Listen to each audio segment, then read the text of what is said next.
Post-Thanksgiving edition of Hold My Banner. Travis Thomas here. It was an aggressive gobble. I apologize for that. Travis Thomas here, rolling with you. We hope you all had a great Thanksgiving. You ate all the turkey. In fact, maybe you're still stuck on the couch because of all the turkey you ate. Hopefully you're in sweatpants so it can expand and you're in good shape there. But hey, we're not alone, okay? No, not the Pilgrims. We have the walking, talking, triple-double, Ante Campbell, who I'm sure has to have some sort of like Turkey Day, basketball tournament memory from somewhere in your life, right? Look, bro, no. What? Like, look, basketball's holiday is Christmas. True. You know what I'm saying? Thanksgiving is for football. But Yeah. I definitely do have some football stories. I remember we used to play a turkey bowl with me and some of my high school friends and all the athletes or whatever in the high school. And, man, we used to get, like, Jack in the Box tacos afterwards. And, man, we had some great times. Those things always got super competitive. We had the flags, of course. And, man, I remember just, like, running people over all the time. Bro. Mossing my friends. Bro. It was one of those things where the testosterone was really flowing and it was worth it because then after that we were eating good. All right, speaking of eating good, we're going to talk that. But Yeah. I jotted this down when you said Jack in the Box. Oh, So bro, I married a Bruin. I've Yes. spent time out in L.A. Mm-hmm. So yeah, I forgot. Like these East Coast people don't know what Jack in the Box is. Probably. So I wrote this down. Yeah. I've yet to have Roscoe's. Okay. I've yet to have Jack in the Box. Okay. I did have In-N-Out. Okay. I'm trying to think. Like, is there any more like L.A. chain or it's not L.A. West Coast chains West Coast that I'm missing? Jack in the Box I know is one. In-N-Out is one. Obviously, Yeah. Roscoe's Chicken and Waffles is one. That's a good question. Is I there don't know. like I don't know one what staple that I'm missing? I don't know. I mean, Randy's Donuts in L.A. just in general. Like you have to go to Randy's. Okay, like, that's a I staple. know- It's next yeah, to the yes, airport. It's got the yes. big I donuts. haven't Been a gone ton there. of movies. And All right, stuff I'm adding like that to the list. I gotta go to Randy's. You got to get a donuts from Randy's All for right. sure. Get you a Texas glaze. Now you're All gonna right. have to share it with your wife and kids, but you got to get you a Texas glaze. Hey, okay? listen, man. Listen. These are the holidays. Don't make me cuss. You know damn well I ain't sharing a thing with my family. That donut is a big donut, I don't dog. care. I'm gonna eat all of it. I'm looking out for your health, dog. For what? I ain't. You know how much turkey I ate yesterday? And stuffing and ham, cranberry sauce. You cut me right now. Great. Okay, so wait. Okay, so what's your favorite thing on your holiday, on your Thanksgiving plate, though? Like, Now, I'm what's not gonna lie, bro. What's the top thing? I'm not gonna lie to you. And you gotta know. tell me who makes it too, though. Nah, I ain't gonna do that. Yeah, you gotta. Nah. You I ain't gotta gonna do tell that. me who makes it, dog. Because I'm gonna tell you mine. I'm gonna tell you who makes it, and I don't care what anybody else thinks. I ain't gonna do if this person ain't making it, then it ain't right. I'm All right, being listen. honest. I'm gonna leave out who makes what. All right, bet. But I know that turkey is the star of the show, and I respect it. Yeah. And I'm not gonna lie, like it's not my favorite protein, but Okay. I do indulge on Thanksgiving on turkey, as everyone should. Yeah. But I am that swine is so divine. Yeah, I love me that some ham. ham. That I ham. love me some ham. The ham. I mean, that ham, dog. That ham hit different on That honey Thanksgiving. baked ham too, Woo! with the pineapples. And then you got the rolls, and you can make a little ham Travis, sandwich. tell me they was using a little Coca-Cola in there when you were a kid, like when you were back home. They used a little Coca-Cola on the ham. I can't cook, so I don't know what they did, but it Come was on, good. bro. I don't know. Yeah, bro. I don't know. I ain't never cooked a Thanksgiving dish in my life. I'm gonna tell you mine. So I've had a lot of Thanksgivings away from home. So my entire family knows exactly what my things are on my plate, and Mac and cheese. My mom would always bring it to me whenever I was away at school and stuff like that, and whatever. But yeah, the number one star of the plate for me is that mac and cheese. Love now it. Love it. It's not just your regular mac and cheese. This is your oven baked mac and cheese, and you got it and you eat it for like the next 10 days, and you're making mac and cheese burgers and mac and cheese sandwiches and all different types of stuff with the mac and cheese. But man, when I tell you my mom's mac and cheese, I mean, bro, everyone knows I understand, I'm from LA, but like I grew up in the hood, you know what I'm saying? That's just where my background is from. And so I'm telling you, this mac and cheese is not only hood certified, but it's suburb certified. Everybody that knows my mother from Inglewood up to Brentwood, where I went to high school, knows that mac and cheese is the best one that they've ever had. Woo. And when I'm telling you, I can't have anybody else's mac and cheese that's just basic, So shout out to my mom. So what do you do like when you're not with your family? You're gonna try to make it. I'm making it. All right. Every respect. time. I respect that. Listen, you're not going to catch me in the kitchen making And trust me, I made it this year. Great. Ooh. And man, I ate a lot of it. I'm still going to be eating some of it today. Actually, right after we get off this episode, that's what I'm going to do. Well, me too. Sign me up for the same thing. I will say this, because I can't cook worth a lick. That's how I don't know the Coca-Cola thing. I have no idea. I tell you what, though. What? What? Boy, I can clean some dishes. Now, think about this. On Thanksgiving. Hey, everybody needs a good dish Thank cleaner. you. That's for all. Sure, because that's all that's left over, and nobody wants to clean up after all that cooking. And I volunteer. And what I do, I'll tell you what I do that's smart. Yeah. I volunteer early in the day. Like when people are cooking or in the act of making this delectable meal. Yes. What I do, I walk in, I say, hey, look, I'm letting everybody know. I'm putting you on notice. I got the dishes. Yeah. Let me handle the dishes. Yeah. Pile them up. If you could soak or rinse them off, great. Yeah. But pile them up, and I'll get to them when I can move. Right. Because I'm going to be comatose. So that's kind of letting people know.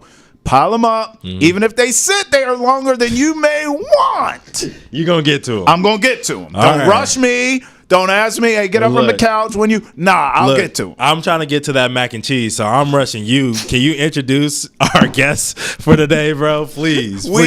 We had the chance to catch up with Tony Massenburg, who, look, he played for damn near every team in the league, including the Celtics. We had a chance to talk to him about his career and specifically playing here in Boston. Take a listen.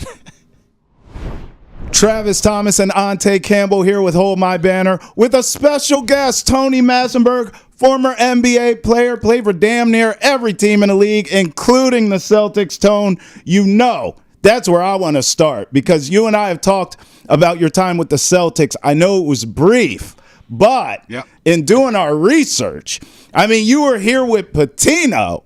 You got a chance to play with Larry Legend alongside him. I need stories. I need a Pitino story from you or a teammate that told you after you were gone, or I need a Larry Bird story. Give me all your Boston stories, please, Tony, all of them.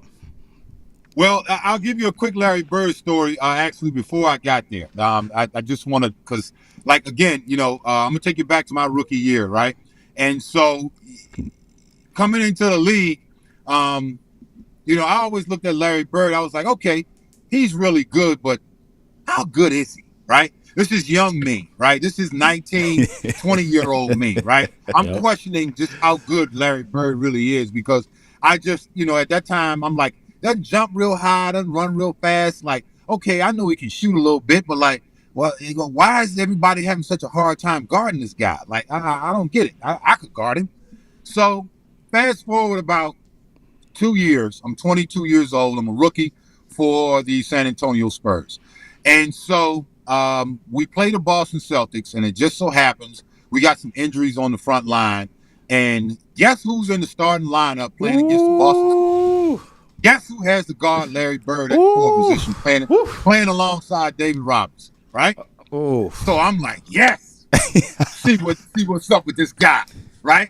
Lock this dude up. He ain't like that, right? So this is what I'm thinking. So I go out there. So Larry gets me ISO'd on the wing. He just kind of looks at me, right? So I'm looking at it like, yeah, you're not getting that off tonight. So he gives me the simple, Travis. He gives me the simple 1, 2 jab step, right? Now I don't go for it because I know he's gonna shoot the J, and I'm gonna block it in my mind, right? I got my feet set. I'm gonna block it. I'm gonna throw this in the stands, right? He's gonna know who I am tonight. So he gives me the 1, the 2, and I was like to myself, all right, here it comes. He raises up, he shoots it. I jump to the moon, swing with everything I got. Nothing. Right? Tap his hand like that, right? So when I come down, I turn back and I look real quick. All I see is the ball going through. Boom! 3, right? So I'm like, all right. Almost got that one. Almost got it. Almost got it. Just got to slide up a little bit closer. I'm going to get the next one. So we come back down, a couple of trips down the floor, back and forth. He gets me out on the wing again. So I'm like, all right, I'm going to shade a little bit to his left. I'm going to shade a little bit to his right hand this time because, that's all he got. He can't drive by me because he's too slow. So he jabs, he looks at me again, right? And again, it's the look of, like, what are you doing? Like, that's how Larry's looking at me. Like, what are you, like, who are you kind of thing, right? So, and I'm reading this in his eyes because it's like the look of no respect. It's like no respect. Like, you're not even really here. But in my mind, I'm about to lock him up. So I shade to the right. He gives me the same move, Travis. Same move. 1, 2. And I'm like,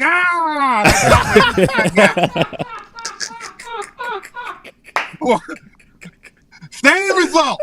Swinging with everything I got. Hit his hand on the release. I look back. Ball. Boop, number 3. Man. So I'm like, I'm like, okay. Thought I could block that. Guess that's not going to happen. So now at this point, we go back and forth. Larry Brown calls a timeout, and Larry can see, I'm flustered. Like, I'm a little bit. Larry taps me. He's like, listen, kiddo, the guy's a great player. Don't be discouraged. Don't be discouraged. And then he subs me out. And then I'm sitting on the bench, right? Don't be discouraged. Right. You're out of the game. Yeah, you gotta get here. Sit over here next to me, kiddo. Paul, get him. You put in, put in Paul Pressey. So it was one of those moments because I never really had anybody look at me at that point on a basketball court with like I don't even know what to describe it as anything other than just like you're not even here, dude. You're not even here. Wow. Like this is like practice. Like you do you know? And I was like, well, I guess I didn't know, but I know now. So you fast forward about a year and a half, 2 years. I end up doing my first stint with Boston as a 10-day. Yep. And the guy that I'm filling in for is Larry because Larry had the bad back. Mm-hmm. So clearly, I know once Larry comes back, I'm done because they got a full roster. And so I end up doing 2 10-days. But in the course of those 2 10-days, for me to be around the likes of Larry Bird, Kevin McHale, Robert Parrish. Wow. I did 2 10-days, 20 days there with those guys. I gotta say it played a role in my career because I saw what made them so great. It was the fact that all 3 of them were extremely hard workers. They never cheated the game in the way of like committing to areas of the game that a lot of people think aren't important. They were willing to do the dirty work if need be. And you're talking about guys who were kind of at the end of their careers at that point. Robert Parrish will go on to play, longer than the other 2. But I really learned a lot from watching Larry, watching Kevin McHale in practice, watching, Robert Parrish and just being in that organization. And, for me, I was honored because Red Auerbach wanted me. Mm-hmm. I was a Red Auerbach guy. The reason why I got those 2 10-days is because Red Auerbach has always had an affinity for Maryland players dating back to Len Bias. Wow. Red Auerbach famously said at Lenny's funeral, he schemed for 3 years to move up in the draft to get Len Bias because he knew how good he was. Larry Bird was coming to rookie free agent camp just so that he could work with Len Bias. Wow. And so, that's a true story. And so for me, winning over a guy like Red Auerbach meant a lot because I know the greatness that, Red Auerbach brought to the game as a general manager, as a coach, and evaluating talent. And if Red Auerbach likes me, then you know what? I don't even care what the rest of y'all think. That's right. It's hard, other GMs and all that. And so that's how I ended up getting not 1, but 2 stints with the Boston Celtics. Red brought me back literally. He brought me in 91, 92 on the 10 days to replace Larry. Larry came back, so then I was released. And then he brought me back in 97 under Rick Pitino and signed me for 3 years at that point. Man. So what happened there in training camp, long story short, me and Rick Pitino did not see eye to eye. I was not his type of guy, and he wasn't my type of guy. And that became apparent early on.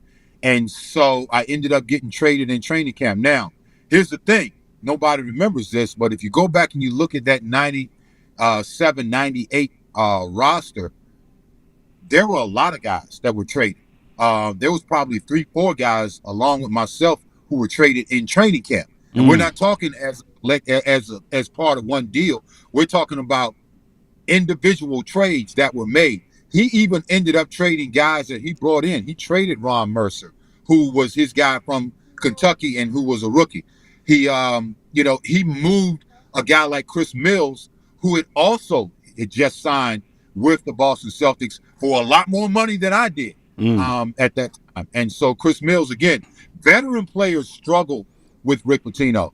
And so a lot of us ended up getting moved very early on, like in training camp, and other guys would be traded, during that season. So I was still honored because I knew that Red Auerbach wanted me. I wasn't a Rick Pitino type player. His coaching style didn't work for me, but it didn't work for a lot of veteran players. It wasn't just me. Yeah. So, and the proof is in, like I said, and when you go back and you look at how many trades were made during that course of time, and also the fact that he ends up resigning 3 years into a 5-year deal, right, where he was not only the coach, he was the general manager and the president. I mean, it was unprecedented power that he had, that he was given in that organization to really set it up and run it the way that he wanted. And he ultimately tapped out in 3 years, and obviously they didn't win during his tenure. And so, with that in mind, obviously the Celtics, had to make some moves, and obviously they didn't win a championship again until the arrival of Kevin Garnett and Ray Allen and Paul Pierce. So, the Celtics history, they had to go through something similar to what the Wizards are going through right now when you talk about having to break it down, to the basically the frame and rebuild it from the ground up, and you do that by way of draft picks and making the right acquisitions in the offseason. And a lot of times that takes a lot of time. It took the Celtics a long time to rebuild. Yeah. And ultimately they ended up winning a championship. And now when you look back at that KG, Paul Pierce, Ray Allen led team, they don't get back to winning a championship until last year. Right. And that's, look how much time had passed in between, those championships. Yeah, no question. I appreciate those stories, and I really appreciate you bringing up your friend, Len Bias, rest his soul. I know how tight you guys were just from knowing you over the years like I do. But can you speak to my audience of what would have happened had we not tragically lost Len Bias and he had ended up a Celtic, Tony? I don't know if people really understand. Yeah, well, let me highlight, first of all, the type of player that he was. Because, again, we all know what an all-time great talent evaluator that Red Auerbach was. And Red Auerbach, as I said at the funeral, he schemed for 3 years. 3 years. I don't know if Red ever schemed for 3 years to get anybody, but I know that he schemed for 3 years to get Len Bias. The fact that Larry Bird was coming to training camp just to work with him because Larry understood the potential that Len Bias had. Len Bias would have extended Larry Bird's career. All right? Because Larry was forced to, once Len Bias died, that threw the Celtics into a situation where Larry had to play being injured. And that ultimately, shortened his career because he never really had a chance to rehab or rest. Well, he could have done some of that. He would not have had to carry as heavy a load had Len Bias lived. And let me also say this, and some people may find this inflammatory, but I believe it to be a fact. Had Len Bias lived and been part of an all-time great organization like the Boston Celtics, with all those Hall of Famers, with the K.C. Jones as a coach, with the Red Auerbach as the president and general manager, there is no way that you're going to convince me that they would not have gotten the best out of Len Bias early. They would have gotten it early. And had he lived and developed into the player that we all believed he would have been, which in my mind, he would have been the rival that Michael Jordan truly never had. There was nobody that actually was the equal to Jordan. When you talk about talent on the basketball court, athleticism, and just that overall competitive fire that nobody ever seemed to be able to match. Len Bias had all those intangibles. He had elite athleticism. He had elite skills. He was a great shooter, potentially a better shooter of the basketball than even Michael Jordan at that point. Because let's not forget, when Len Bias was in college, he was known as a great all-around player. He wasn't just a guy that played inside. He wasn't just a 6'8", forward with a 40-inch vertical. He was a shooter of the basketball. He was shooting three-pointers at a time when there was no three-point line in the ACC at that time. There was no three-pointer in college basketball at a time when Len Bias averaged 25 points for the University of Maryland, shooting some shots that were three-pointers that weren't, registered as threes. So when you think about the shots that he took from the top of the key, which were long twos from the corners, a lot of those shots would have been three-pointers. And if those shots are three-pointers, then his 25 points a game would probably look more like 27, if not 28. And so that was unheard of in the ACC at that time because nobody put up those type of numbers. Not even Michael Jordan put up those type of numbers at Carolina. And so this is a guy who I think the impact that he could have had, along with being surrounded by greatness on all sides and Hall of Fame players and Hall of Fame coaches and Hall of Fame general managers, I think that the 6 championships that Michael ultimately won as a Bull may have been cut in half. I don't think that they would have won 6 championships if Len Bias had lived and played for the Boston Celtics. So that's the impact. And I think that Len would have been that rival, that unmatched rival that Jordan really never had. Wow, that's crazy. I was a young pup when all of this was going down. So there wasn't the videos as much as we have now. So I appreciate that you gave that nugget to us because I've always heard about Len Bias, but hearing it from a DMV dude, it means even more to hear that. And man, cut Jordan in half, that was crazy. I can't believe that. I got one last question for you, Tony. One last question, all right? So look, you talked about it a little bit. Year 2, you bounce around. You play 18 total games for 4 different teams. Woo. You talked about the Celtics, Larry Bird, Kevin McHale, Robert Parrish. You played with the San Antonio, David Robinson, Rod Strickland, Charlotte. You had Larry Johnson. Muggsy Bogues, Del Curry. Yep. Then you went to Golden State. You had Chris Mullin, Tim Hardaway. So many great legends. What was the biggest lesson that you learned from year 2 in your NBA career with all of those players? Great question. Great question, first of all. And this is one that I tell to young players today. The lesson that I learned is that you don't have to be a star in this league in order to be a part of the league. You don't have to be a star in order to carve yourself out, a long career. But what you do have to accept is playing a role. Because most guys who play in the NBA are not stars. Most guys are not all stars, and even less guys are Hall of Famers. And so a lot of times, if you are willing to play a role, particularly if you're willing to defend, rebound, and do things that don't necessarily, lead off the highlight reel, then you can be a player in this league. And, all those names that you just called off right there. For a guy like me, I wasn't going to go to any of those teams and be the star of the team. I could start, which I did. I played 15 years. I started half my career, and I came off the bench for half my career. And I won a championship with the San Antonio Spurs in 2005, being a role player. But what San Antonio brought me back after drafting me in 1990, when Coach Greg Popovich was just an assistant under Larry Brown. R.C. Buford was an assistant under Larry Brown. They brought me back into that organization that had already won, I believe, 3 championships at that point.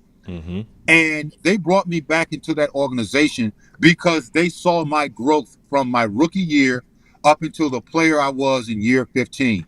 And fortunately for me, I could still play, 15 years later. But what they saw was the maturity. They saw the fact that I was a willing role player, a guy who could score the basketball, but would sacrifice scoring for rebounding, for defense, and for basically doing the dirty work if need be. And so I tell that story to a lot of young players because I try to explain to guys like, listen, don't get caught up in thinking that you have to be a star or thinking that you got to score 20 points a night in order to make an NBA roster. Mm-hmm. What you will find is that there's always going to be a Tim Hardaway, a Mitch Richmond, a David Robinson. There's always going to be guys, a Tim Duncan, that you're going to have to defer to because they're all-time great players. Mm-hmm. Yeah. And most guys are not all-time great. The league is not made up of all-time great players. It's made up of a mix of all-time greats, good players, and solid players. But they are the best 450 basketball players in the world. So in order to be a part of the 450, sometimes you have to accept the role and do what's asked of you. And that attitude will get you a job somewhere else once you get to a situation where, okay, you're about to be traded or you're about to be moved, cut, or whatever the case is. Others are always watching. And so when they see that you have a positive attitude and a professional approach to the game and you're willing to do other things outside of scoring, that's going to grant you the opportunity. And at the end of the day, the opportunity to show what you got is what's going to keep you in the league if you have what it takes. Tony, I swear, you may be an NBA champion, but you're a Hall of Famer here on Hold My Banner. We appreciate you stopping through, bro. Thank you. Oh, thank you. Thank you for blessing me, brother. I appreciate it. Appreciate you, Tony.